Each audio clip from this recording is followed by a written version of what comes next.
Our theme is not complete yet.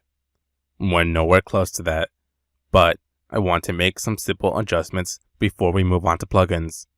I would like to create a plugin that will allow user submission, user account login and registration, and a bunch of other features. But let's add some finishing touches to this theme. What I want to show you are just things we overlooked when we were creating the theme. But these topics don't need a lecture of their own, so we'll be jumping around a little bit.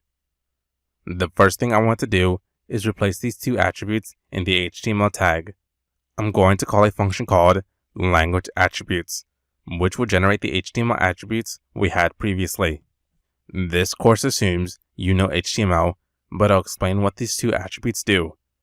The first attribute created is called dir, which is short for direction. This attribute will tell the browser whether or not the language used on the site is left to right or right to left. Most of the time, WordPress will not generate this attribute because most browsers by default assume left to right. The next attribute is called lang, which is short for language. This attribute will specify what language the page is currently using. This is beneficial because scripts and styles can display the content differently depending on the language. In the resource section, I provide a link to learn more information about this attribute. If you scroll down to the styling page section, you'll see how this attribute is used. Using CSS, you can check what language the page is using and update the CSS accordingly. In this example, the default font family is Palantino Linotype, but if the language was Arabic, the font family would change to Traditional Arabic. WordPress will handle generating these attributes for you, no problem.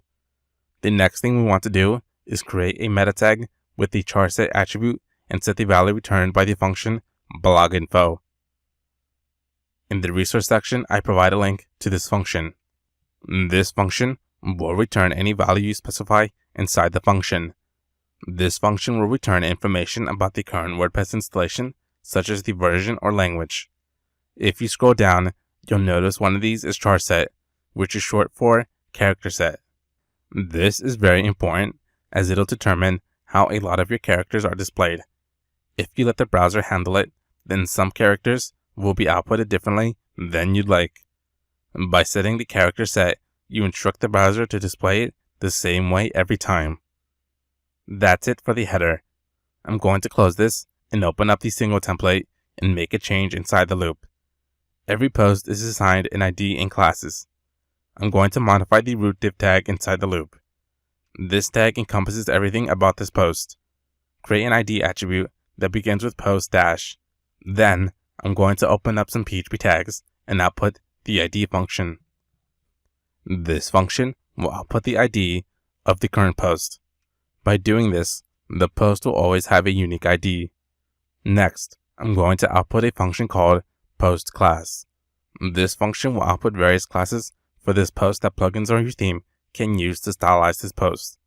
I already have a few classes being outputted, so I'm going to put these inside the function like so. Now these classes will be added onto the list of classes. That's about it for now. There are still a few things we can do, but we can take care of that later. Let's move on to plugins.